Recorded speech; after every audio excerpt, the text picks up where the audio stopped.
ತಂದೆ, ಕುಮಾರ, ಪರಿಶುದ್ಧಾತ್ಮ ನಾಮದಲ್ಲಿ ನಿಮ್ಮೆಲ್ಲರಿಗೂ ವಂದನೆಗಳು. ಈ ಕಾರ್ಯಕ್ರಮ ನೋಡ್ತಾ ಇರುವಂಥ ದೈವಿಕ ಪ್ರಾರ್ಥನಾ ಮಂದಿರ ಎಲ್ಲ ಸಭಿಕರಿಗೂ ಹಾಗೂ ಎಲ್ಲ ಕ್ರೈಸ್ತ ವಿಶ್ವಾಸಿಗಳಿಗೂ ಯೇಸು ಕ್ರಿಸ್ತನ ಸುಮಧುರವಾದ ನಾಮದಲ್ಲಿ ವಂದನೆಗಳು. ಈ ದಿವಸ ನಾವು ಧ್ಯಾನಕ್ಕೋಸ್ಕರ ಆರಿಸಿಕೊಂಡಿರುವಂಥ ವೇದ ಭಾಗ ಪೇತ್ರನ ಬರೆದ ಮೊದಲನೇ ಪತ್ರಿಕೆ 1ನೇ ಅಧ್ಯಾಯ 15ನೇ ವಾಕ್ಯ. ಪೇತ್ರನ ಬರೆದ ಮೊದಲನೇ ಪತ್ರಿಕೆ 1ನೇ ಅಧ್ಯಾಯ 15ನೇ ವಾಕ್ಯ. ಆ ವಾಕ್ಯ ಹೀಗೆ ಬರೆಯಲ್ಪಟ್ಟಿದೆ: ನಿಮ್ಮನ್ನು ಕರೆದ ಆತನು ಪರಿಶುದ್ಧನಾಗಿರೋ ಪ್ರಕಾರ ನೀವು ವಿಧೇಯರಿಗೆ ತಕ್ಕಂತೆ ನಿಮ್ಮ ಎಲ್ಲ ನಡವಳಿಕೆಯಲ್ಲಿ ಪರಿಶುದ್ಧರಾಗಿರಿ. ನಿಮ್ಮ ಎಲ್ಲ ನಡವಳಿಕೆಯಲ್ಲಿ ಪರಿಶುದ್ಧರಾಗಿರಿ. ಯಾಕಂದರೆ ನಿಮ್ಮನ್ನು ಕರೆದಾತನು ಪರಿಶುದ್ಧನು. ಈ ವಾಕ್ಯವನ್ನು ಧ್ಯಾನ ಮಾಡಲಿಕ್ಕಾಗುವಂತೆ ದೇವರಾತ್ಮನ ತಾನೇ ನಮಗೆ ಸಹಾಯ ನೀಡಲಿಕ್ಕಾಗುವಂತೆ ನಾವು ಪ್ರಾರ್ಥನೆ ಮಾಡಿ. ಬನ್ನಿ ಪ್ರಾರ್ಥಿಸೋಣ. ಪರಿಶುದ್ಧನ ಅಂತ ದೇವರೇ, ನೀನು ಪರಿಶುದ್ಧನಾಗಿರುವುದನ್ನು ನಾವು ಸಹ ಪರಿಶುದ್ಧರಾಗಬೇಕೆಂಬುದಾಗಿ ಬಯಸುವಂಥ ದೇವರು ನೀನಾಗಿದ್ದಿ.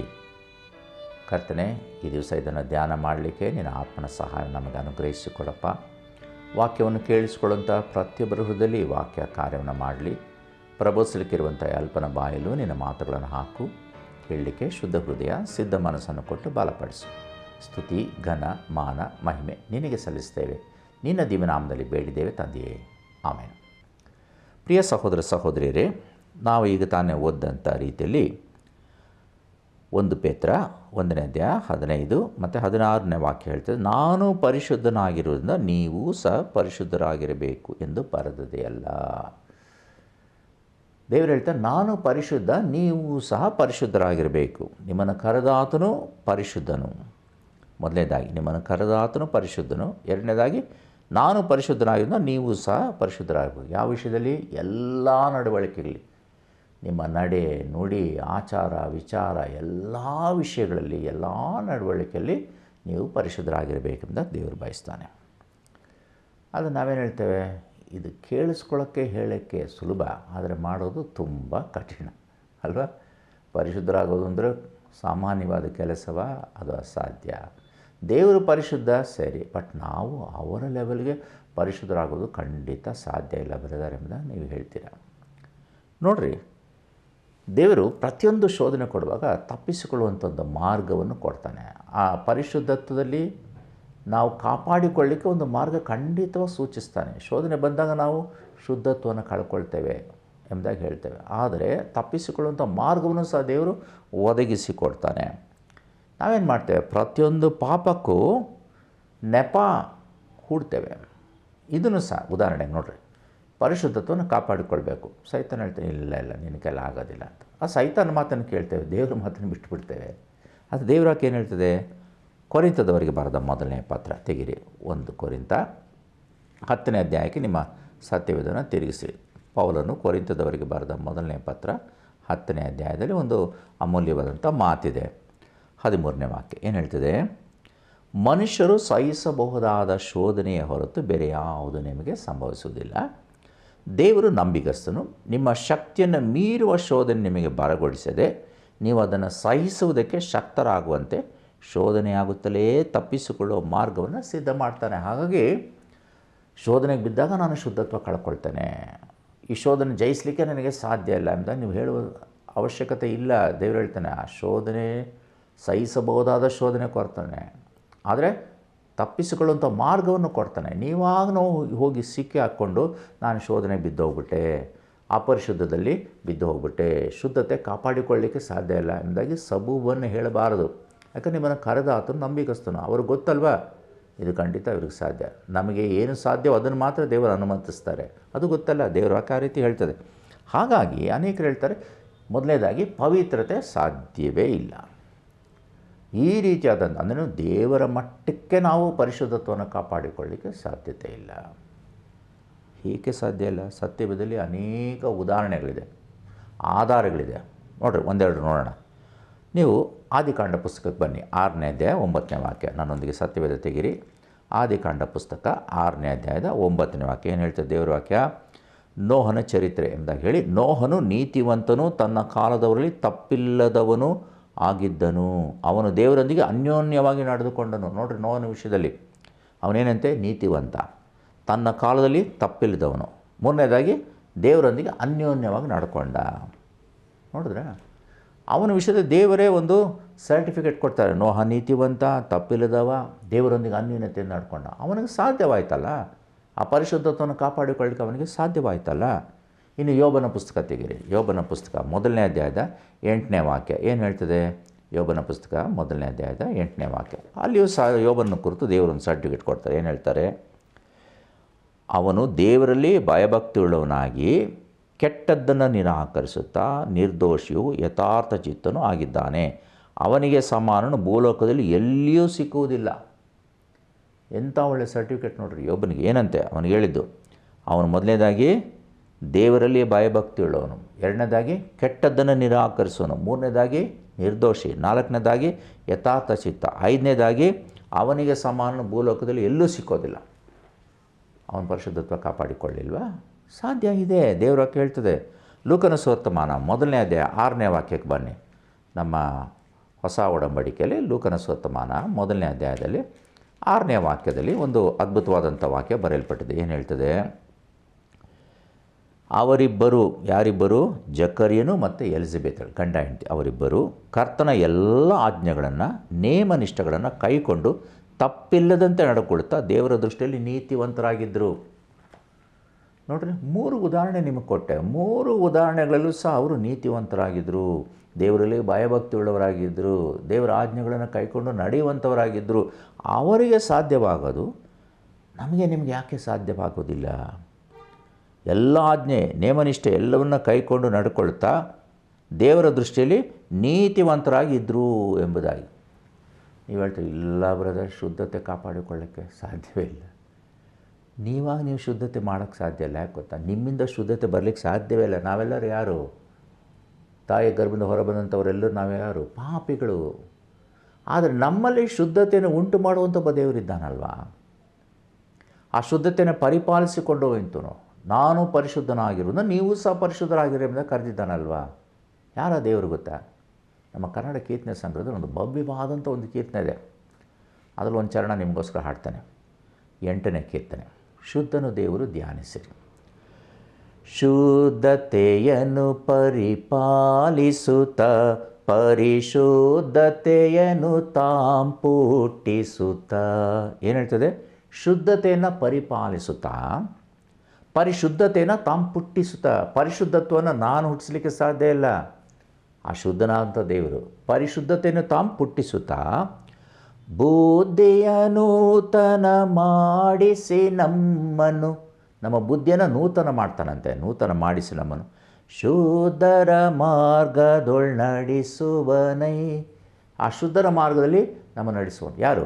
ಶುದ್ಧನು ದೇವರು ಧ್ಯಾನಿಸಿರಿ, ಪರಿಶುದ್ಧನು ದೇವರು ಧ್ಯಾನಿಸಿರಿ. ಶುದ್ಧತೆಯನ್ನು ಪರಿಪಾಲಿಸುತ್ತಾ, ಶುದ್ಧತೆಯನ್ನು ತಾನು ಪುಟ್ಟಿಸುತ್ತಾ, ಶುದ್ಧತೆಯನ್ನು ಪರಿಪಾಲಿಸಿ ನಡೆಸ್ತಾನೆ, ಶುದ್ಧತೆಯನ್ನು ಹುಟ್ಟಿಸುವ ಆತನ. ಹಾಗಾಗಿ ನಿಮ್ಮ ಕೈಲಿ ಶುದ್ಧತೆಯನ್ನು ಹುಟ್ಟಿಸ್ಲಿಕ್ಕೆ ಸಾಧ್ಯವಿಲ್ಲ, ಪರಿಪಾಲಿಸಲಿಕ್ಕೆ ಸಾಧ್ಯ ಇಲ್ಲ. ಆದ್ದರಿಂದ ಶುದ್ಧನಾದ ದೇವರನ್ನು ಧ್ಯಾನಿಸಿರಿ. ಆತನ ಕೇಳ್ಕೊಳ್ರಿ, ನನಗೆ ಈ ಪರಿಶುದ್ಧತ್ವ ಬೇಕಪ್ಪ, ಈ ಪರಿಶುದ್ಧತ್ವ ನನಗೆ ಸಾಧ್ಯ ಇಲ್ಲ ಅಂತ ಹೇಳಿಬಿಡ್ರಿ. ನಾನು ನಿನ್ನಂತೆ ಪರಿಶುದ್ಧನಾಗಬೇಕಂತ ನೀನೇ ಹೇಳಿದೆಯಲ್ಲ. ನಾನು ಪರಿಶುದ್ಧನಾಗಿರುವುದು ನೀವು ಸಹ ಪರಿಶುದ್ಧರಾಗಿರಬೇಕು. ಆದ್ದರಿಂದ ಈ ಪರಿಶುದ್ಧತ್ವ ನನಗೆ ಕೊಡು, ಈ ಪರಿಶುದ್ಧತ್ವ ನನ್ನಲ್ಲಿ ಹುಟ್ಟಿಸು ಎಂಬ ನೀವು ಕೇಳಿಕೊಳ್ಳುವ ಖಂಡಿತ ಸಾಧ್ಯವಾಗ್ತದೆ. ಹಾಗಾಗಿ ನಮ್ಮನ್ನು ನಾವೇ ಪವಿತ್ರರು ಅಂತ ಅನ್ನಿಸ್ಕೊಳ್ಳೋಕ್ಕೆ ಸಾಧ್ಯ ಇಲ್ಲ. ಆ ಶುದ್ಧನ ಅಂತ ದೇವರ ಬಳಿಲಿ ಹೋಗಿ ಆ ಶುದ್ಧತೆಯನ್ನು ಪಡ್ಕೊಳ್ಬೇಕು. ಸರಿ, 2ನೇದಾಗಿ ಈ ಪರಿಶುದ್ಧತ್ವ ಅಥವಾ ಈ ಪವಿತ್ರತೆ ಇದು ಆಯ್ಕೆ ಅಲ್ಲ. ನೀನು ಬೇಕಾದರೆ ಇರ್ಬೋದು, ಇಲ್ಲದೆ ಹೋದರೆ ಇಲ್ದಲೇ ಇರ್ಬೋದು. ಆ ರೀತಿ ಇಲ್ಲ.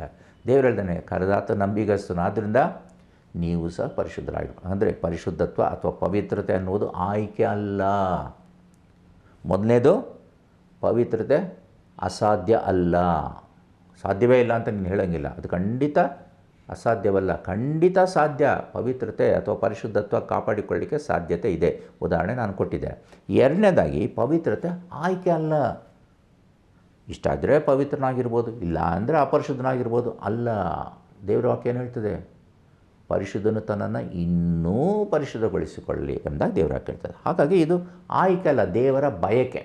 ಇದು ದೇವರು ಇಷ್ಟಪಡುವಂಥದ್ದು. ಈ ಪೇತ್ರನ ಬರೆದ 1ನೇ ಪತ್ರ 1ನೇ ಅಧ್ಯಾಯ 16ನೇ ವಾಕ್ಯ ಏನು ಹೇಳ್ತದೆ? ನಾನು ಪರಿಶುದ್ಧನಾಗಿದ್ದ ನೀವೂ ಪರಿಶುದ್ಧರಾಗಿರಬೇಕು ಆಗಿರಬೇಕು ಅಂತಿದೆ, ಇರಬಹುದು ಅಲ್ಲ, ಆಗಿರಬೇಕು. ನೀವು ಸಹ ಪರಿಶುದ್ಧರಾಗಿರಬೇಕು. ದೇವರ ಬಯಕೆ ಏನು? ಮೀಕನ ಪ್ರವಾದನೆ ಗ್ರಂಥ ತೆಗಿರಿ, ಒಂದು ನಿಮಿಷ ನನ್ನೊಂದಿಗೆ ನೀವು ಸಹ ಸತ್ಯವೇದ ತೆಗಿರಿ. ಮೀಕನ ಪ್ರವಾದನೆ ಗ್ರಂಥದಲ್ಲಿ ಒಂದು ಅದ್ಭುತವಾದಂಥ ಮಾತಿದೆ, ಅದನ್ನು ನಾವು ಗಮನಿಸೋಣ. ನನ್ನೊಂದಿಗೆ ನೀವು ಸಹ ಸತ್ಯವೇದ ತೆಗೆಯೋದು ಮೀಕನ ಪ್ರವಾದನೆ ಗ್ರಂಥ 6ನೇ ಅಧ್ಯಾಯ 8ನೇ ವಾಕ್ಯ. ಆ ವಾಕ್ಯ ಹೀಗೆ ಹೇಳ್ತದೆ, ಏನಂದರೆ, ಮನುಷ್ಯನೇ, ಒಳ್ಳೆಯದು ಇಂಥದ್ದೇ ಎಂದು ಯೆಹೋವನು ನಿನಗೆ ತೋರಿಸಿದ್ದಾನಷ್ಟೇ. ನ್ಯಾಯವನ್ನು ಆಚರಿಸುವುದು, ಕರುಣೆಯಲ್ಲಿ ಆಸಕ್ತನಾಗಿರುವುದು, ನಿನ್ನ ದೇವರಿಗೆ ನಮ್ರವಾಗಿ ನಡ್ಕೊಳ್ಳುವುದು, ಇಷ್ಟನ್ನೇ ಹೊರತು ಯೆಹೋವನು ನಿನ್ನಿಂದ ಇನ್ನೇನು ಅಪೇಕ್ಷಿಸ್ತಾನೆ? ಇಷ್ಟು ಮಾಡೋಕ್ಕೆ ನಿನ್ನ ಕೈಲಿ ಆಗಲ್ವಲ್ಲಪ್ಪ. ಏನು? ನ್ಯಾಯವನ್ನು ಆಚರಿಸುವಂಥದ್ದು, ಕರುಣೆಯಲ್ಲಿ ಆಸಕ್ತನಾಗಿರು, ನಿನ್ನ ದೇವರಿಗೆ ನಮ್ರವಾಗಿ ನಡ್ಕೊಳ್ಳುವಂಥದ್ದು, ಅಷ್ಟೇ ದೇವರು ಬಯಸುವಂಥದ್ದು. ಇದಿಷ್ಟು ನಿನಗೆ ಮಾಡೋಕ್ಕೆ ಸಾಧ್ಯ ಇಲ್ಲ ಅಂದರೆ ಹೇಗೆ? ನಾವು ಹೇಳ್ತೀವಿ, ಇಲ್ಲ ಅವೆಲ್ಲ ಈ ದೊಡ್ಡ ದೊಡ್ಡ ವ್ಯಕ್ತಿಗಳು ಮಾತ್ರ. ಯಾರು? ಪೌಲ, ಪೇತ್ರ ಅವರೆಲ್ಲ ಪತ್ರಿಕೆಗಳೆಲ್ಲ ಬರೆದರೆ, ಅವರೆಲ್ಲ ಪರಿಶುದ್ಧತೆಯನ್ನು ಕಾಪಾಡಿಕೊಂಡು ನಮ್ಮ ಕೈಲಿ ಸಾಧ್ಯವೇ ಇಲ್ಲ ಅಂತ. ಇಲ್ಲ, ಅದು ಎಲ್ಲರಿಗೂ ಸಹ ಸಾಧ್ಯ. ಯಾಕೆಂದರೆ ದೇವರ ಬಳಿ ಬರಬೇಕಾದ್ರೆ ಬೇಕಾಗಿರುವಂಥದ್ದೇ ಇದೊಂದು ಅಸ್ತ್ರ. ಇಬ್ರಿಯರ ಗ್ರಂಥ ತೆಗೀರಿ, ಒಂದು ನಿಮಿಷ. ಇಬ್ರಿಯರ ಗ್ರಂಥದಲ್ಲಿ 12ನೇ ಅಧ್ಯಾಯ 14ನೇ ವಾಕ್ಯ ನಾನು ಓದ್ತೇನೆ. ಇಬ್ರಿಯ 12:14 ದೇವರಕ್ಕೆ ಏನು ಹೇಳ್ತದೆ? ಎಲ್ಲರ ಸಂಗಡ ಸಮಾಧಾನದಿರುವುದಕ್ಕೂ ಪರಿಶುದ್ಧತೆಯನ್ನು ಹೊಂದುವುದಕ್ಕೂ ಪ್ರಯತ್ನ ಪಡಿರಿ. ಪರಿಶುದ್ಧತೆಯನ್ನು ಹೊಂದುವುದಕ್ಕೆ ಪ್ರಯತ್ನ ಪಡಿರಿ. ಆಮೇಲೆ, ಪರಿಶುದ್ಧತೆ ಇಲ್ಲದೆ ಯಾವನು ಕರ್ತನನ್ನು ಕಾಣುವುದಿಲ್ಲ. ಯಾಕೆ ನಾವು ಪ್ರಯತ್ನ ಪಡಬೇಕು ಅಂದರೆ, ಪರಿಶುದ್ಧತ್ವ ಇಲ್ಲದೆ ದೇವ್ರನ್ನ ಕಾಣಲಿಕ್ಕೆ ಸಾಧ್ಯ ಇಲ್ಲ. ಪರಿಶುದ್ಧತ್ವ ಇಲ್ಲದೆ ಯಾರೂ ದೇವ್ರನ್ನ ಕಾಣಲಿಕ್ಕೆ ಸಾಧ್ಯ ಇಲ್ಲ. ದೇವ್ರು ನೋಡಬೇಕಂದಾಗ ಆಸೆ ಇದೆಯಾ? ಹಾಗಾದರೆ ಪರಿಶುದ್ಧತ್ವವನ್ನು ಕಾಪಾಡಿಕೋ, ಅದಕ್ಕೋಸ್ಕರ ಪ್ರಯತ್ನ ಪಡು. ದೇವ್ರು ವಾಕ್ಯ ಹೇಳ್ತದೆ ನೋಡ್ರಿ. ಹಾಗಾಗಿ ನಾವು ಪರಿಶುದ್ಧತ್ವ ಇಲ್ಲದೆ ದೇವರನ್ನು ಕಾಣಲಿಕ್ಕೆ ಸಾಧ್ಯವೇ ಇಲ್ಲ. ಸೊ ನಾವೇನು ಮಾಡಬೇಕು? ಅದಕ್ಕೋಸ್ಕರ ಪ್ರಯಾಸ ಪಡಬೇಕು, ನಾವು ಬೆಳೀಬೇಕು. ಕೆಲವರು ಈ ವಿಷಯದಲ್ಲಿ ಹೇಳ್ತಾರೆ, ನಾನು ಮಹಾಪರಿಶುದ್ಧ, ನಾನು ಬೇರೆಯವ್ರ ಥರ ಅಲ್ಲ, ಅವ್ರ ಥರ ಇಲ್ಲ, ಇವ್ರ ಥರ, ನಾನು ಈಗಾಗಲೇ ಪವಿತ್ರ ಆಗಿಬಿಟ್ಟಿದ್ದೀನಿ. ಅದು ಸಹ ತಪ್ಪೆ. ಅತಿಯಾದ ವಿಶ್ವಾಸ ತಪ್ಪು. ನಾನು ಪರಿಶುದ್ಧ ಎಂಬುದಾಗಿ ಹೇಳ್ಕೊಳ್ಳೋದೇ ಮೊದಲನೇದಾಗಿ ತಪ್ಪು. ದೇವರು ಮಾತ್ರ ಪರಿಶುದ್ಧನು. ಆತನ ಮಟ್ಟಕ್ಕೆ ನಾವು ಮುಟ್ಟಬೇಕೆಂದಾಗ ದೇವರು ಬಯಸ್ತಾನೆ. ಸೊ ಪ್ರತಿನಿತ್ಯ ನಾವು ಬೆಳೀಬೇಕು. ಈ ಪರಿಶುದ್ಧತ್ವ ಅನ್ನೋದು ಇದು ಒಂದು ಸಲಹೆ ಅಲ್ಲ, ದೇವ್ರು ಕೊಡ್ತಾ ಇರೋದು. ನೀನು ಮಾಡಿದ್ರೆ ಮಾಡ್ಬೋದು, ಬಿಟ್ಟರೆ ಬಿಡ್ಬೋದು ಅಲ್ಲ. ಇದು ಆಯ್ಕಲ್ಲ, ಇದೊಂದು ಆಜ್ಞೆ. ಅದನ್ನು ಜ್ಞಾಪಕದಲ್ಲಿ ಇಟ್ಕೊಳ್ಬೇಕು. ಇದೊಂದು ಆಜ್ಞೆ. ಪರಿಶುದ್ಧತ್ವ ಅನ್ನೋದು ಒಂದು ಆಜ್ಞೆ. ಹಾಗಾಗಿ ನಾವು ಪರಿಶುದ್ಧತ್ವನ ಕಾಪಾಡಿಕೊಳ್ಬೇಕು. ನೋಡಿರಿ, ಪ್ರಯಾಣ ಮಾಡೋರಿಗೆ ಒಂದು ಪ್ರಯಾಣಿಕರಲ್ಲಿ ಒಂದು ವಿನಂತಿ ಅಂತ ಹೇಳ್ತಾರೆ. ಬಸ್ ಸ್ಟ್ಯಾಂಡಲ್ಲಿ ಮತ್ತು ರೈಲ್ವೆ ಸ್ಟೇಷನಲ್ಲಿ ಇಲ್ಲಿ ಹಾಕಿರ್ತಾರೆ, ನೀವು ನೋಡ್ಬೋದು. ಏನು? ನಿಮ್ಮ ಅನುಕೂಲಕ್ಕೆ ತಕ್ಕ ಹಾಗೆ ನೀವು ಪ್ರಯಾಣ ಮಾಡ್ಬೋದು, ನಿಮ್ಮ ಲಗೇಜು ಕಮ್ಮಿ ಇರಲಿ. ಈ ಬಸ್ಸಲ್ಲಿ ಓಡಾಡೋದು ನೋಡಿರಿ, ಬಸ್ಸಲ್ಲೂ ಸಹ ಬೇಕಾದಷ್ಟು ವಿಧಗಳಿರ್ತದೆ. ಆರ್ಡಿನರಿ ಬಸ್ ಇರ್ತದೆ, ಆಮೇಲೆ ಸ್ವಲ್ಪ ವೇಗವಾಗಿ ಹೋಗುವಂಥ ಎಕ್ಸ್ಪ್ರೆಸ್ ಬಸ್ ಇರ್ತದೆ, ಆಮೇಲೆ ಸೆಮಿ ಡಿಲಕ್ಸ್ ಅಂತಾರೆ ಅಥವಾ ಸೆಮಿ ಲಕ್ಸುರಿ ಅಂತಾರೆ, ಆಮೇಲೆ ಸೂಪರ್ ಡಿಲಕ್ಸ್ ಅಂತಾರೆ, ಲಕ್ಸುರಿ ಬಸ್. ಹೀಗೆ ಬೇಕಾದಷ್ಟು ವೆರೈಟಿ ಇರ್ತದೆ. ಅಂದರೆ ನೀವು ಕಾಸು ಕೊಟ್ಟಂಗೆಲ್ಲ ಬೇರೆ ಬೇರೆ ರೀತಿಯಲ್ಲಿ ನೀವು ಪ್ರಯಾಣ ಮಾಡ್ಬೋದು, ಬೇರೆ ಬೇರೆ ವಾಹನದಲ್ಲಿ ನೀವು ಪ್ರಯಾಣ ಮಾಡ್ಬೋದು, ಸುಖವಾಗಿದ್ದು ಪ್ರಯಾಣ ಮಾಡ್ಬೋದು. ಅಂದರೆ ಪರಲೋಕಕ್ಕೆ ಹಿಂಗೆ ಸುಖವಾಗಿ ನಾನು ಪ್ರಯಾಣ ಮಾಡ್ತೀನಿ, ನಿದ್ದೆ ಮಾಡ್ಕೊಂಡು ಪ್ರಯಾಣ ಮಾಡ್ತೀನಿ, ಆ ರೀತಿ ಇಲ್ಲವೇ ಇಲ್ಲ. ನಾನು ಮಲ್ಕೊಂಡಿದ್ದೇ ಹೋಗ್ಬಿಡ್ತೀನಿ, ನಾನು ಜೀವಮಾನ ಇಡೀ ನಾನು ನಿದ್ದೆ ಮಾಡ್ಕೊಂಡೇ ಇರ್ತೀನಿ, ಪರಲೋಕ ಸಾಧ್ಯ ಇಲ್ಲ. ಅದಕ್ಕೋಸ್ಕರ ನೀನು ಪ್ರಯಾಸ ಪಡಬೇಕು. ಪರಲೋಕಕ್ಕೆ ಹೋಗಬೇಕಾದ್ರೆ ನಿಧಾನವಾಗಿ ಬೇಕಾದಾಗ ಕೂತ್ಕೊಂಡು, ಇಲ್ಲದಾಗ ಮಲ್ಕೊಂಡು, ಈ ಕೆಲವು ಲಕ್ಸುರಿ ಬಸ್ಸಲ್ಲಿ ಇರ್ತದಲ್ಲ, ಮಲ್ಕೊಳ್ಳಬೋದು, ಕೂತ್ಕೊಳ್ಳಬೋದು, ನಿದ್ದೆನೂ ಮಾಡ್ಬೋದು. ಅಥವಾ ಕೆಲವು ಸ್ಲೀಪರ್ ಕೋಚಲ್ಲಿ ಮಲ್ಕೊಂಡೇ ಓಡ್ಬೋದು ಊರಿಗೆ. ಮಲ್ಕೊಂಡೇ ತೂಕಡಿಸ್ಕೊಂಡೇ ಪರಲೋಕಕ್ಕೆ ಹೋಗೋಕ್ಕೆ ಸಾಧ್ಯ ಇಲ್ಲ. ಈ ಮಾರ್ಗ ಇದೆಯಲ್ಲ, ಇದು ಕಠಿಣವಾದಂಥ ಮಾರ್ಗ. ಹಾಗಾದರೆ ಈ ಮಾರ್ಗಕ್ಕೆ ನಾನು ಹೋಗಬೇಕಾದ್ರೆ, ಪರಲೋಕಕ್ಕೆ ಹೋಗಬೇಕಾದ್ರೆ ಏನು ಮಾಡಬೇಕು? ಪರಿಶುದ್ಧತ್ವವನ್ನು ಕಾಪಾಡಿಕೊಳ್ಳಬೇಕು. ಏನೋ ಜೀವನ ಸಾಗಿಸ್ಬೇಕು. ಭೂಲೋಕದಲ್ಲಿ ನಾವು ಜೀವಿಸ್ತಾ ಇದ್ದೀವಿ, ಒಂದು ದಿವಸ ಪರಲೋಕವು ಪ್ರಯಾಣ ಮಾಡಬೇಕು. ಲೌಕಿಕವಾದ ಯಾವ ರೀತಿ ಪ್ರಯಾಣ ಇರುತ್ತೋ ಅದೇ ರೀತಿ ಪರಲೋಕದ ಪ್ರಯಾಣ. ಹಾಗಾಗಿ ಪರಲೋಕದ ಪ್ರಯಾಣಕ್ಕೆ ಸಿದ್ಧತೆ ಇಲ್ಲದೆ ಹೋಗ್ಲಿಕ್ಕೆ ಸಾಧ್ಯ ಇಲ್ಲ. ಮೊದಲು ಪರಿಶುದ್ಧತ್ವನ ಕಾಪಾಡಿಕೊಳ್ಬೇಕು. ಅರ್ಧ ಪರಿಶುದ್ಧತ್ವ, ಅರ್ಧ ಅಪರಿಶುದ್ಧತ್ವ ಅಲ್ಲ. ಅರ್ಧ ಕೂತ್ಕೊಳ್ಳೋದು, ಅರ್ಧ ನಿಂತ್ಕೊಳ್ಳೋದು ಬಸ್ಸಲ್ಲೂ ಆಗುತ್ತೆ, ಟ್ರೈನಲ್ಲಾಗುತ್ತೆ. ಆದರೆ ಪರಲೋಕದ ಮಾರ್ಗಕ್ಕೆ ಹೋಗ್ಬೇಕಾದ್ರೆ ಆ ಪ್ರಯಾಣದಲ್ಲಿ ಹಾಗೆ ಸಾಧ್ಯ ಇಲ್ಲ. ಮೊದಲಿಂದಲೂ ಸಹ ನಿನ್ನ ಓಟವನ್ನು ಸ್ಥಿರ ಚಿತ್ತದಿಂದ ಪರಲೋಕದ ಕಡೆಗೆ ದೃಷ್ಟಿ ಹರಿಸಿ ಪರಿಶುದ್ಧತ್ವವನ್ನು ಕಾಪಾಡಿಕೊಂಡು ನೀನು ಓಡಬೇಕಾಗ್ತದೆ. ದೇವರು ವಾಕ್ಯ ಹೇಳ್ತದೆ. ಹಾಗಾಗಿ ಪರಿಶುದ್ಧತ್ವ ಎಂಬ ಮಾರ್ಗದಲ್ಲಿ ನೀನು ಹೋಗಬೇಕಾದರೆ ಏನು ಮಾಡಬೇಕು? ದೇವ್ರನ್ನ ಕೇಳಬೇಕು. ಅಪ್ಪ, ನೀನು ಬೇಡ್ಕೊಳ್ತಾ ಇದ್ದೇನೆ, ನೀನು ಪರಿಶುದ್ಧನ ಅಂತ ದೇವರು, ನಾನು ಅಪರಿಶುದ್ಧ. ನೀನೇನು ಹೇಳಿದ್ದೀಯಾ, ಈ ಪರಿಶುದ್ಧತ್ವ ಅಥವಾ ಪವಿತ್ರತೆ ಇದು ಆಯ್ಕೆ ಅಲ್ಲ, ಇದೊಂದು ಆಜ್ಞೆ ಅಂತ ಹೇಳ್ಬಿಟ್ಟಿದ್ಯಾ. ಈಗ ಇದನ್ನು ಕಾಪಾಡ್ಕೊಳ್ಳೋಕೆ ನನ್ನ ಕೈಲಿ ಆಗ್ತಾಯಿಲ್ಲ. ಏನು ಮಾಡಬೇಕು? ಪ್ರತಿನಿತ್ಯ ನೀವು ಪ್ರಾರ್ಥಿಸ್ಬೇಕು ದೇವರಲ್ಲಿ, ಅಪ್ಪ ನನ್ನನ್ನು ಇನ್ನೂ ಪರಿಶುದ್ಧಗೊಳಿಸು, ನನ್ನನ್ನು ಇನ್ನೂ ಪರಿಶುದ್ಧಗೊಳಿಸು. ಯಾಕೆ? ಪರಿಶುದ್ಧತ್ವ ಇಲ್ಲದೆ ನಾನು ನಿನ್ನ ಕಾಣೋಕ್ಕೆ ಸಾಧ್ಯ ಇಲ್ವಲ್ಲ, ನಾನು ಪರಲೋಕಕ್ಕೆ ಬರಬೇಕಲ್ಲ, ನನ್ನನ್ನು ಕಾಪಾಡು, ಪರಿಶುದ್ಧಗೊಳಿಸು. ಕನ್ನಡ ಕೀರ್ತನೆಯಲ್ಲಿ ಒಂದು ಕೀರ್ತನೆ ಇದೆ, 209ನೇ ಕೀರ್ತನೆ. ಏನು ಹೇಳ್ತದೆ ಗೊತ್ತಾ? ಪರಿಶುದ್ಧ ಪರಿಶುದ್ಧ ಪರಿಶುದ್ಧ ಜೀಯ, ನಿರುತಾವು ಭಜಿಸುವೆ ನಿನ್ನ ನಮ್ಮೊಡೆಯ. ಪರಿಶುದ್ಧ ಪರಿಶುದ್ಧ ಪರಿಶುದ್ಧ ಜೀಯ, ನಿರುತಾವು ಭಜಿಸುವೆ ನಿನ್ನ ನಮ್ಮೊಡೆಯ. ನಿರುತಾವು ಭಜಿಸುವೆ, ನಿರುತಾವು ಭಜಿಸುವೆ, ನಿರುತಾವು ಭಜಿಸುವೆ ನಿನ್ನ ನಮ್ಮೊಡೆಯ. ನಿರುತಾವು ಭಜಿಸುವೆ, ನಿರುತಾವು ಭಜಿಸುವೆ, ನಿರುತಾವು ಭಜಿಸುವೆ ನಿನ್ನ ನಮ್ಮೊಡೆಯ. ನಿರುತವು ಭಜಿಸ್ತಾ ಇರ್ರಿ, ಪರಿಶುದ್ಧ ಪರಿಶುದ್ಧ ಪರಿಶುದ್ಧ ಜೀಯ ಅಂತ ಡೈಲಿ ನೀವು ಪ್ರಾರ್ಥನೆ ಮಾಡ್ತಾರೆ. ನನ್ನನ್ನು ಪರಿಶುದ್ಧಗೊಳಿಸು ಪರಿಶುದ್ಧಗೊಳಿಸು ಪರಿಶುದ್ಧಗೊಳಿಸು ಅಂದಾಗ ಖಂಡಿತವಾಗಿ ಪರಿಶುದ್ಧರಾಗ್ತೀರ. ನಿಮಗೆ ಅಸಾಧ್ಯವಾದ ಕಾರ್ಯ ಒಂದೂ ಇಲ್ಲ, ಖಂಡಿತ. ಯಾಕಂದರೆ ದೇವರಿಗೆ ಅಸಾಧ್ಯವಾದ ಕಾರ್ಯ ಒಂದೂ ಇಲ್ಲ. ನೀವು ದೇವರ ಮಕ್ಕಳು, ನಿಮ್ಮನ್ನು ಬೇಡಿಕೊಡ್ರಿ, ದೇವರ ಬಳಿಯಲ್ಲಿ ನಿಮ್ಮನ್ನು ಒಪ್ಪಿಸಿಕೊಡ್ರಿ, ಕೇಳ್ರಿ, ನನ್ನನ್ನು ಪರಿಶುದ್ಧಗೊಳಿಸು ಪರಿಶುದ್ಧಗೊಳಿಸು ಪರಿಶುದ್ಧಗೊಳಿಸು. ನಿತ್ಯವೂ ಭಜಿಸುವಾಗ ಆ ಪರಿಶುದ್ಧತ್ವ ನಿಮ್ಮನ್ನು ಹುಡುಕಿಕೊಂಡು ಬರ್ತದೆ. ಯಾಕಂದರೆ ನೀವು ದೇವರು ಆದುಕೊಂಡಂಥ ಜನಾಂಗ. 1 ಪೇತ್ರ 2ನೇ ಅಧ್ಯಾಯ 9ನೇ ವಾಕ್ಯ ಆ ರೀತಿ ಹೇಳ್ತದೆ. ನಾವು ದೇವರಿಂದ ಆರಿಸಲ್ಪಟ್ಟಂಥ ಒಂದು ಜನಾಂಗ, ನಾವು ಪವಿತ್ರವಾದಂಥ ಜನಾಂಗ. ಅದಕ್ಕೋಸ್ಕರವೇ ದೇವರು ನಮ್ಮನ್ನು ನಿಗದಿಪಡಿಸುವಂಥದ್ದು. ನೋಡ್ರಿ, ದೇವರ ಹೇಳ್ತದೆ, ನೀವಾದರೋ ನಿಮ್ಮನ್ನು ಕತ್ತಲೊಳಗಿಂದ ಕರೆದು ತನ್ನ ಆಶ್ಚರ್ಯಕರವಾದ ಬೆಳಕಿನಲ್ಲಿ ಸೇರಿಸಿದಾತನ ಗುಣಾತಿಶಯಗಳು. ಯಾವುದು? ಪರಿಶುದ್ಧತ್ವ ಒಂದು ಗುಣಾತಿಶಯ. ಆ ಗುಣಾತಿಶಯಗಳನ್ನು ಪ್ರಚಾರ ಮಾಡುವವರಾಗುವಂತೆ ದೇವರ ಆದುಕೊಂಡ ಜನಾಂಗವು ಮತ್ತು ರಾಜವಂಶಸ್ಥರಾದ ಯಾಜಕರು, ಮೀಸಲಾದ ಜನವು, ದೇವರ ಸ್ವಕೀಯ ಪ್ರಜೆಯು ಆಗಿದ್ದೀರಿ. ಬೇರೆಯವರಂತಲ್ಲ, ನೀವು ಪರಿಶುದ್ಧರಾಗಿರಬೇಕು, ದೇವರು ಅದನ್ನು ಬಯಸ್ತಾನೆ. ಸರಿ, 3ನೇದು, ಈ ಪವಿತ್ರತೆ ಅನ್ನುವುದು ಇದು ಅಸಾಮಾನ್ಯ ಬ್ರದರ್. ಸಾಮಾನ್ಯರಂತ ನಮಗೆ ಅಲ್ಲಿವೇ ಅಲ್ಲ, ಇದು ಸಾಧ್ಯವೇ ಇಲ್ಲ. ಇದು ಸಾಮಾನ್ಯ ಜನರಿಗಲ್ಲ. ಯಾರಿಗೆ ಇದು? ಅಸಾಮಾನ್ಯ ಜನರಿಗೆ.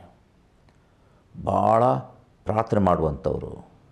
ನಾವಂಥ ವ್ಯಕ್ತಿ ಅಲ್ಲ, ನಾವೊಂದು ಸಾಧಾರಣ ವ್ಯಕ್ತಿ. ಏನೋ ಸಭೆಗೆ ಹೋಗ್ತೀವಿ, ಬರ್ತೀವಿ, ಆರಾಧನೆ ಮಾಡ್ತೀವಿ, ಭಾನುವಾರ ವಾಕ್ಯ ಕೇಳಿಸ್ಕೊಂಡು ಬರ್ತೀವಿ, ಕೆಲ್ಸಕ್ಕೆ ಹೋಗ್ತೀವಿ, ಬರ್ತೀವಿ. ನಮಗೆ ಪ್ರತಿನಿತ್ಯ ತುಂಬ ಹೋರಾಟ ಇದೆ ಬ್ರದರ್. ಇದೆಲ್ಲ ಮಾಡೋಕ್ಕೆ ಸಾಧ್ಯ ಇಲ್ಲ ಬ್ರದರ್.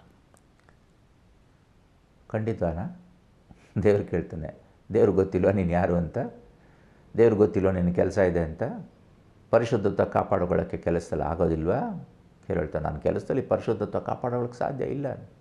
ಸ್ವಾಮಿ ಹೇಳಿದಾನೆ, ಇದು ಎಲ್ಲರಿಗೂ.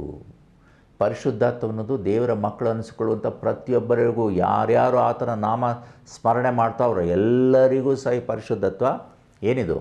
ಆಯ್ಕೆ ಅಲ್ಲ. ಮೊದಲೇ ಹೇಳಿದಾಗೆ ಇದು ಆಜ್ಞೆ. ಇದು ಅಸಾಮಾನ್ಯರಿಗಲ್ಲ, ಸಾಮಾನ್ಯರಿಗೂ. ಕೊರಿಂಥದವರಿಗೆ ಬರೆದ 1ನೇ ಪತ್ರ ತೆಗೆಯಿರಿ. ಪೌಲನು ಕೊರಿಂಥದವರಿಗೆ ಬರೆದ 1ನೇ ಪತ್ರ, ದೇವರ ವಾಕ್ಯವನ್ನು ತೆಗೆಯೋಣ. 1ನೇ ಅಧ್ಯಾಯ, ಕೊರಿಂಥದವರಿಗೆ ಬರೆದ ಪತ್ರ 1ನೇ ಅಧ್ಯಾಯ 2ನೇ ವಾಕ್ಯ ಏನು ಹೇಳ್ತದೆ ದೇವರ ವಾಕ್ಯ? ಕ್ರಿಸ್ತೇಸುವಿನಲ್ಲಿ ಪ್ರತಿಷ್ಠಿತರು, ದೇವಜನರಾಗುವುದಕ್ಕೆ ಕರೆಯಲ್ಪಟ್ಟವರೂ ಆಗಿರುವವರಿಗೆ, ಅಂದರೆ ಸಮಸ್ತ ದೇವಜನರಿಗೂ ಕರ್ತನಾಗಿರುವ ಯೇಸು ಕ್ರಿಸ್ತನ ನಾಮಸ್ಮರಣೆ ಮಾಡೋರು ಎಲ್ಲರಿಗೂ ಈ ವಾಕ್ಯ ಬರೆಯಲ್ಪಟ್ಟಿದೆ. ಯಾರಿಗೋ ಒಬ್ರಿಗಲ್ಲ. ದೇವರ ನಾಮಸ್ಮರಣೆ ಮಾಡ್ತಾ ಇದೆಯಾ? ಈಗ ತಾನು ನಾವು ಹಾಡೋದಲ್ಲ, ಪರಿಶುದ್ಧ ಪರಿಶುದ್ಧ ಪರಿಶುದ್ಧ ಜೀಯ, ನಿರುತವು ಭಜಿಸುವೆ ನಿನ್ನನ್ನು ಮೊಡೆಯ. ನಿರುತವು ಭಜಿಸುವಂಥ ನಿನಗೆ ಏನಿರಬೇಕು? ಪರಿಶುದ್ಧತೆ ಇರಬೇಕು. ಅದು ಅಸಾಮಾನ್ಯರಿಗೆ, ನನ್ನಂಥ ಸಾಮಾನ್ಯ ಜನರಿಗೆ ಅಂತ ಹೇಳಬೇಡ. ಅದು ನಿನಗೂ ಸಹ ದೇವರ ವಾಕ್ಯ ಹೇಳ್ತದೆ. ಹಾಗಾದರೆ ಇಂಥ ಪರಿಶುದ್ಧತ್ವವನ್ನು ಕಾಪಾಡಿಕೊಳ್ಳಲಿಕ್ಕೆ ನನ್ನ ಕೈಲಿ ಸಾಧ್ಯನೇ ಇಲ್ಲವಲ್ಲ. ನಾನು ಪಾಪಿ ಆಗಿಬಿಟ್ಟಿದ್ದೇನೆ, ಪಾಪಿಯಾಗಿ ಜೀವಿಸ್ಬಿಟ್ಟಿದ್ದೇನೆ, ನನ್ನನ್ನು ಶುದ್ಧ ಮಾಡಲಿಕ್ಕೆ ಸಾಧ್ಯನೇ ಇಲ್ಲ, ನಾನು ಶುದ್ಧವಾಗಲಿಕ್ಕೆ ನನ್ನ ಕೈಲಿ ಸಾಧ್ಯ ಆಗ್ತಾಯಿಲ್ಲ. ಹೇಗೆ ನಾನು ಶುದ್ಧವಾಗೋದು? ನನ್ನ ಕೈಲಿ ಇದು ಸಾಧ್ಯ ಆಗ್ತಾಯಿಲ್ಲ, ನಾನು ಇಷ್ಟೊಂದು ಪಾಪ ಮಾಡಿಬಿಟ್ಟಿದ್ದೇನೆ. ಆದರೆ ದೇವರು, ನೀನು ದೇವರ ಮಗ ಅಂದರೆ ನೀನು ಶುದ್ಧನಾಗಬೇಕು ಅಂತ ಹೇಳ್ತಾರೆ. ಏನು ಮಾಡೋಕ್ಕೆ ಸಾಧ್ಯ? ಎಲ್ಲಿ ಹೋಗೋದು? ಯಾವ ಡಿಟರ್ಜೆಂಟ್ ಹಾಕ್ಕೊಂಡು ನಾನು ತೊಳ್ಕೊಳ್ಳೋದು? ಹೇಗೆ ಶುಭ್ರ ಮಾಡಲಿಕ್ಕೆ ಸಾಧ್ಯ? ನಮ್ಮ ಕನ್ನಡ ಸಂಗೀತ ಇದೆಯಲ್ಲ, ಅದರಲ್ಲಿ 105ನೇ ಸಂಗೀತದಲ್ಲಿ ಒಂದು ಭವ್ಯವಾದಂಥ ಗೀತ ರಚನೆ ಇದೆ. ಏನು ಹೇಳ್ತದೆ? ಶುಭ್ರ ಮಾಡುವಂಥದ್ದು ಯೇಸುವರ್ಪಿಸಿದ ಯಜ್ಞ, ಧೈರ್ಯ ಕೊಡುವಂಥದ್ದು ಯೇಸುವರ್ಪಿಸಿದ ಯಜ್ಞ. ಓ ದಿವ್ಯ ಕರ್ತನೇ, ಸ್ವಪ್ರಾಣ ದಾನಿಯೇ, ನೀನ್ ಯಜ್ಞ ಬಿಟ್ಟರೆ ಬೇರೆ ಗತಿಯಲ್ಲೂ ಇಲ್ಲ. ನೋಡ್ರಿ, ಶುಭ್ರ ಮಾಡುವಂಥದ್ದು ಯೇಸು ಅರ್ಪಿಸಿದ ಯಜ್ಞ. ಇವತ್ತು ನಾನು ನೀನು ಶುಭ್ರನಾಗಬೇಕಾದ್ರೆ, ನಾನು ನೀನು ಪರಿಶುದ್ಧನಾಗಬೇಕಾದ್ರೆ, ಆ ಶುಭ್ರ ಮಾಡುವಂಥದ್ದು ಯೇಸು ಅರ್ಪಿಸಿದಂಥ ಯಜ್ಞ, ತನ್ನನ್ನೇ ಬಲಿಯಾಗಿ ಅರ್ಪಿಸಿಕೊಟ್ಟಂಥ ವಿಶೇಷವಾದಂಥ ಯಜ್ಞ. ಅದು ನಮಗೇನು ಮಾಡುತ್ತಂತೆ? ಧೈರ್ಯ ಕೊಡುವಂಥದ್ದು ಯೇಸು ಅರ್ಪಿಸಿದ ಯಜ್ಞ. ಓ ದಿವ್ಯ ಕರ್ತನೆ, ಸ್ವಪ್ರಾಣದಾನಿಯೇ, ತಾನಾಗೆ ತಾನು ಇಷ್ಟಪಟ್ಟು ತನ್ನ ಮಕ್ಕಳಿಗೋಸ್ಕರ ರಕ್ತವನ್ನು ಸುರಿಸಿದಂಥ ಸ್ವಪ್ರಾಣವನ್ನು ದಾನ ಮಾಡಿದಂಥ ಸ್ವಪ್ರಾಣದಾನಿ ನನ್ನ ಕರ್ತನಾಗಿರುವಂಥ ಯೇಸು ಕ್ರಿಸ್ತ. ಸ್ವಪ್ರಾಣದಾನಿಯೇ, ನಿನ್ನ ಯಜ್ಞ ಬಿಟ್ಟರೆ ಬೇರೆ ಗತಿ ಎಲ್ಲೂ ಇಲ್ಲ ನಾನು ಶುಭ್ರವಾಗಲಿಕ್ಕೆ. ನಾನು ನೀನು ಶುಭ್ರವಾಗಲಿಕ್ಕೆ ಬೇರೆ ಯಾವ ಗತಿ ಇಲ್ಲ, ಬೇರೆ ಯಾವ ಮಾರ್ಗ ಇಲ್ಲ. ಹಾಗಾಗಿ ನನ್ನ ನಿನ್ನ ಪಾಪ ಹೋಗಬೇಕಾದ್ರೆ ಏನು ಮಾಡಬೇಕು? ಅದು ಹೇಳ್ತೀನಿ ನೋಡಿ. ಪಾಪ ಹೇಗೆ ಹೋದೀತು ಯೇಸು ಪರಿಹರಿಸಬಲ್ಲ, ಶುದ್ಧಿ ಹೇಗೆ ಸಿಕ್ಕಿತು ಯೇಸು ಶುದ್ಧ ಮಾಡಬಲ್ಲ. ಯೇಸುಗೆ ಇದು ಸಾಧ್ಯ, ನನಗೆ ನಿನಗೆ ಸಾಧ್ಯ ಇಲ್ಲ. ನಾನು ನೀನು ಶುದ್ಧನಾಗಲಿಕ್ಕೆ ಸಾಧ್ಯ ಇಲ್ಲ, ಆದರೆ ಯೇಸುವಿಗೆ ಇದು ಸಾಧ್ಯ. ದಾವೀದನ ಕೀರ್ತನೆ ತೆಗಿರಿ, 24ನೇ ಅಧ್ಯಾಯ 3ನೇ ವಾಕ್ಯ. 24ನೇ ಅಧ್ಯಾಯ 3ನೇ ವಾಕ್ಯ ಏನು ಹೇಳ್ತದೆ ದಾವೀದನ ಕೀರ್ತನೆಯಲ್ಲಿ? ದೇವರ ವಾಕ್ಯದಲ್ಲಿ, ಯೆಹೋವನ ಪರ್ವತವನ್ನು ಹತ್ತತಕ್ಕವನು ಯಾರು? ಆತನ ಪವಿತ್ರ ಸ್ಥಾನದಲ್ಲಿ ನಿಲ್ಲುವುದಕ್ಕೆ ಎಂಥವನು ಯೋಗ್ಯನು? ಯಾವನ ಅಯೋಗ್ಯ ಕಾರ್ಯಗಳಲ್ಲಿ ಮನಸ್ಸಿಡದೆ, ಮೋಸ ಪ್ರಮಾಣ ಮಾಡದೆ, ಶುದ್ಧಸ್ಥವೂ ನಿರ್ಮಲ ಮನಸ್ಸು ಉಳ್ಳವನಾಗಿದ್ದಾನೋ ಅವನೇ ಯೆಹೋವನಿಂದ ಶುಭವನ್ನು ಹೊಂದುವನು. ಈಗ ಶುಭ ನನಗೆ ಬೇಕು ಅಂದರೆ ನಾನು ಏನಾಗಿರಬೇಕಂತೆ? ಶುದ್ಧಸ್ಥ, ನಿರ್ಮಲ ಮನಸ್ಸು. ಆ ನಿರ್ಮಲ ಮನಸ್ಸು, ಶುದ್ಧತ್ವ ಯಾರು ಕೊಡ್ತಾರೆ? ಯೇಸು. ಹಾಗಾಗಿ ನಮ್ಮ ಕೈಲಿ ಸಾಧ್ಯ ಇಲ್ಲ, ಆ ಶುದ್ಧ ಮಾಡುವಂಥ ದೇವರ ಬಳಿಯಲ್ಲಿ ಬರಬೇಕು. ಹಾಗಾಗಿ ದೇವರ ಕೇಳ್ತದೆ, ನೀನು ಪರಿಶುದ್ಧನಾಗಿದ್ದರೆ ಇನ್ನೂ ಸಹ ಪರಿಶುದ್ಧನಾಗೋ. ಫಿಲಿಪಿಯವರಿಗೆ ಬರೆದ ಪತ್ರದಲ್ಲಿ ಒಂದು ರಮ್ಯವಾದಂಥ ಒಂದು ಭಾಗ ಇದೆ, ಅದನ್ನು ಓದೋಣ. ಪೌಲನು ಫಿಲಿಪಿಯವರಿಗೆ ಬರೆದ ಪತ್ರಿಕೆ 3ನೇ ಅಧ್ಯಾಯ 12ರಿಂದ ದೇವರ ವಾಕ್ಯ ಹೇಳ್ತದೆ. ಏನು ಹೇಳ್ತದೆ? ನಾನು ಬಿರುದನ್ನು ಪಡೆದುಕೊಂಡು ಸಿದ್ಧಿಗೆ ಬಂದವನೆಂದು ಹೇಳುವುದಿಲ್ಲ.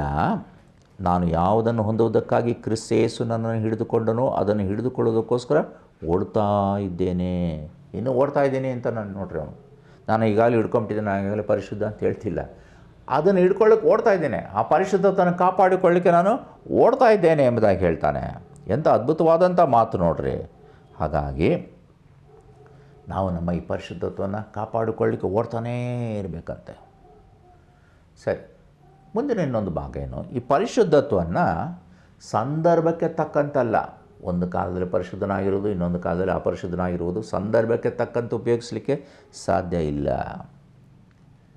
ದೇವರು ನೋಡ್ರಿ ಯಾವಾಗಲೂ ಸಹ ಶುದ್ಧತ್ವವನ್ನು ಕಾಪಾಡಿಕೊಳ್ತದೆ. ಹಾಗಾಗಿ ನನ್ನ ಶುದ್ಧತ್ವ ಹೇಗಿರಬೇಕು? ಭಾನುವಾರ ಮಾತ್ರ ಶುದ್ಧತ್ವ, ಸೋಮವಾರದಿಂದ ಶನಿವಾರದವರೆಗೂ ನನ್ನ ಇಷ್ಟ ಬಂದಂಗೆ, ಆ ರೀತಿ ಅಲ್ಲ. ದೇವರು ಯಾವ ರೀತಿಯಲ್ಲಿದ್ದ? ಇಬ್ರಿಯರ ಗ್ರಂಥ ತೆಗಿರಿ, ಇಬ್ರಿಯರ ಗ್ರಂಥ 4ನೇ ಅಧ್ಯಾಯ 15 ಮತ್ತು 16ನೇ ವಾಕ್ಯ. ಇಬ್ರಿಯರ ಗ್ರಂಥ 4ನೇ ಅಧ್ಯಾಯ 15 ಮತ್ತು 16ನೇ ವಾಕ್ಯ ಏನು ಹೇಳ್ತದೆ?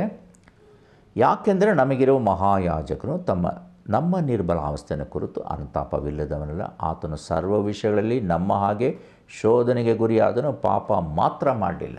ನಮಗೂ ಅವ್ರಿಗಿರುವಂಥ ವ್ಯತ್ಯಾಸ, ನಾವು ಶೋಧನೆಗೆ ಗುರಿ ಆಗ್ತೇವೆ, ಪಾಪ ಮಾಡದೇ ಇರೋಲ್ಲ.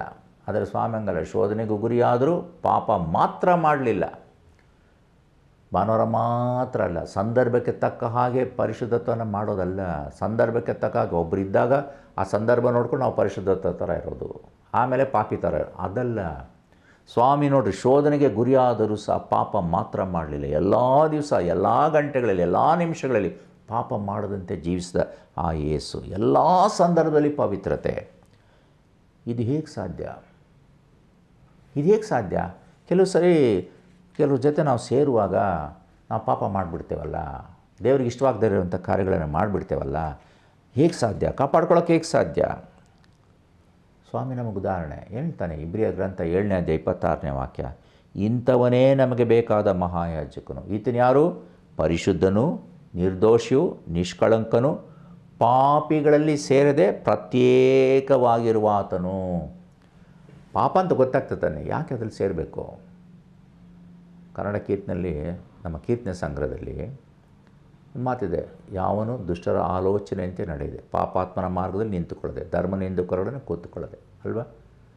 ಪಾಪ ಅಲ್ಲಿದೆ ಅಂತ ಗೊತ್ತಾದರೆ ಅಂಥ ಕಡೆ ನಾವು ಹೋಗಬಾರ್ದು. ಈತನೇನು ಮಾಡ್ತಾ ಪಾಪಕ್ಕೆ ತನ್ನನ್ನು ಸೇರಿಸ್ಕೊಳ್ತಾನೆ ಇರಲಿಲ್ವಂತೆ. ಆ ರೀತಿ ನೀವು ಕಾಪಾಡಿಕೊಂಡ್ರೆ ಎಲ್ಲ ಸಂದರ್ಭದಲ್ಲೂ ನಾವು ನಿಜಿಸಲಿಕ್ಕೆ ಸಾಧ್ಯ. ನೋಡಿರಿ, ಉದಾಹರಣೆಗೆ ದಾನಿಯೇಲ, ನಾನು ಅಶುದ್ಧ ಮಾಡಿಕೊಳ್ಳಾರೆ, ಅರಸನು ತಿನ್ನುವಂಥ ಆಹಾರವನ್ನು ಕೊಡಲ್ಪಟ್ಟರು, ಅರಸನು ಕುಡಿಯುವಂಥ ದ್ರಾಕ್ಷಾರಸ ಕೊಡಲ್ಪಟ್ಟರು. ಅವನೇನು ಹೇಳ್ದ? ನಾನು ನನ್ನನ್ನು ಅಶುದ್ಧ ಮಾಡಿಕೊಳ್ಳಾರೆ ಎಂದ. ಯೋಸೆಫ ಏನು ಮಾಡ್ದ? ಅವನಿಗೆಲ್ಲ ಸಕಲ ಸವಲತ್ತಿತ್ತು. ಆ 44 ಹೆಂಡತಿ ಇವನನ್ನು ಸಂಗಮಕ್ಕೆ ಕರೆದಾಗಲೂ ನಾನು ಅಶುದ್ಧ ಮಾಡಿಕೊಳ್ಳಾರೆ, ನಾನು ದೇವರ ವಿರುದ್ಧ ದ್ರೋಹ ಮಾಡಲಾರೆ, ನನ್ನ ಯಜಮಾನಿ ವಿರುದ್ಧ ದ್ರೋಹ ಮಾಡಲಾರೆ ಎಂಬುದಾಗಿ ತನ್ನನ್ನು ಪರಿಶುದ್ಧತ್ವವನ್ನು ಕಾಪಾಡಿಕೊಳ್ಳಲಿಕ್ಕೆ ಪ್ರಯತ್ನ ಪಟ್ಟ. ಅದರ ನಿಮಿತ್ತವಾಗಿ ಸೆರೆಮನೆಗೆ ಹೋದ. ಆದರೂ ಆತನ ಪರಿಶುದ್ಧತ್ವವನ್ನು ಉಳಿಸಿಕೊಂಡ. ನನ್ನ ನಿನ್ನ ಜೀವಮಾನದಲ್ಲಿ ಸಹ ಹಾಗೆ ಪರಿಶುದ್ಧತೆ ನಾವು ಕಾಪಾಡಿಕೊಳ್ಳುವಂಥದ್ದು ನಮ್ಮ ಕೃಪೆ, ದೇವರು ಕೊಡುವಂಥ ಒಂದು ಕೃಪೆ.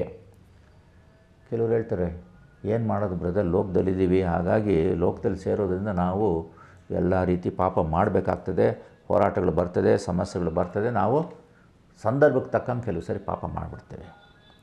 ಹೌದು, ಯಾಕಂದರೆ 1 ಯೋಹಾನ 5:9 ಹೇಳ್ತದೆ, ದೇವರ ವಾಕ್ಯ ಏನು ಹೇಳ್ತದೆ?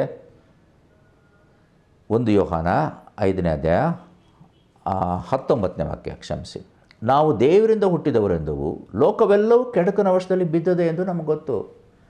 ನೀನು ಲೋಕದಲ್ಲಿದೆಯಾ ನಿಜ, ಆದರೆ ನೀನು ಯಾರಿಂದ ಹುಟ್ಟಿದ್ಯಾ?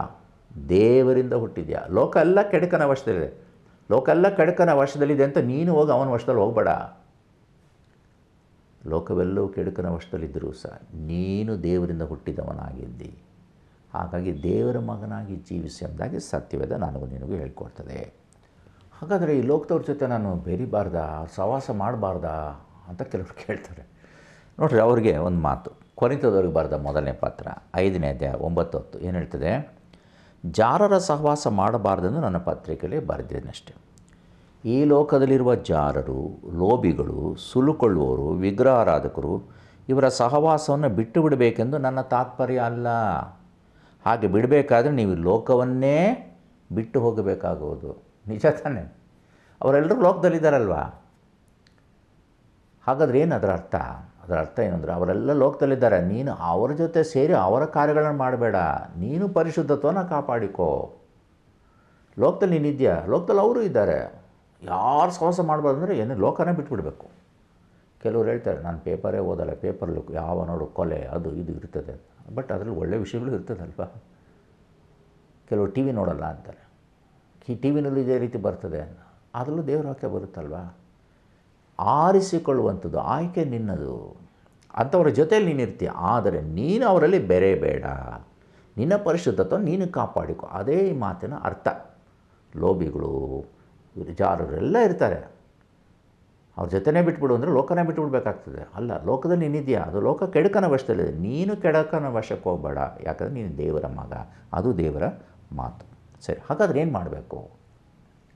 ಯೋಹಾನ ಸ್ವರ್ತಮಾನ 17ನೇ ಅಧ್ಯಾಯ 15ನೇ ವಾಕ್ಯ ಸುಂದರವಾದಂಥ ಒಂದು ಉತ್ತರ ಕೊಡ್ತದೆ. ಯೋಹಾನ ಸ್ವರ್ತಮಾನ 17ನೇ ಅಧ್ಯಾಯ 15ನೇ ವಾಕ್ಯ ಏನು ಹೇಳ್ತದೆ? ಇವರನ್ನು ಲೋಕದೊಳಿಂದ ತೆಗೆದುಕೊಂಡು ಹೋಗಬೇಕೆಂದು ನಾನು ಕೇಳಿಕೊಳ್ಳುವುದಿಲ್ಲ, ಕೆಡುಕನಿಂದ ತಪ್ಪಿಸಿ ಕಾಪಾಡು. ನೋಡಿರಿ, ನಾವು ದೇವರ ಬಳಿ ಏನು ಕೇಳಬೇಕಂತಂದರೆ, ಅಪ್ಪ ಕೆಡುಕನಿಂದ ನನ್ನನ್ನು ತಪ್ಪಿಸು. ಸೈತಾನನ್ನು ಶೋಧನೆ ಮಾಡಿಬಿಡ್ತಾನೆ, ಅವನಿಂದ ನನ್ನನ್ನು ತಪ್ಪಿಸು. ನಾವು ಅದನ್ನೇ ತಾನೇ ಪ್ರಾರ್ಥನೆ ಕೇಳ್ತೇವೆ, ಶೋಧನೆಗೆ ನಾವು ಸಿಕ್ಕಿ ಬೀಳದಂತೆ ನಮ್ಮನ್ನು ತಪ್ಪಿಸು. ಪ್ರತಿನಿತ್ಯ ನಮ್ಗೆ ಶೋಧನೆ ಬರ್ತದೆ, ಆ ಶೋಧನೆಯಿಂದ ನಮ್ಮನ್ನು ತಪ್ಪಿಸಿ ಕಾಪಾಡಪ್ಪ ಅಂತ ಕೇಳ್ಕೊಳ್ತೀವಲ್ವ. ಹಾಗಾಗಿ ಶೋಧನೆ ಬೀಳದಂತೆ ಕಾಪಾಡುವಂತೆ ದೇವರನ್ನು ಬೇಡಿಕೊಳ್ಳುವಂಥದ್ದು ನಮ್ಮ ಕರ್ತವ್ಯ.